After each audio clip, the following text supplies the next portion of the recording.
தன்னந்தனி படகு போல தத்தளிக்கும் வாழ்க்கை போல தண்டனைகள் ஏதும் இல்லை இந்த மண்ணுல. நீரிலே பூத்தாலும் பூக்களின் வாசங்கள் தண்ணியிடம் சேர்வதில்லையே. என்ன விதியோ அன்பிலே அன்பிலே இந்த மனம் வாடுதே, கண்ணிலே ஈரம் சேருதே,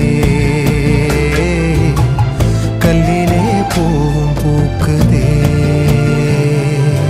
காற்றோடு பட்டம் போல இந்த வாழ்க்கைதான், அடையார் சொல்லக்கூடும் அது போகும் போக்க.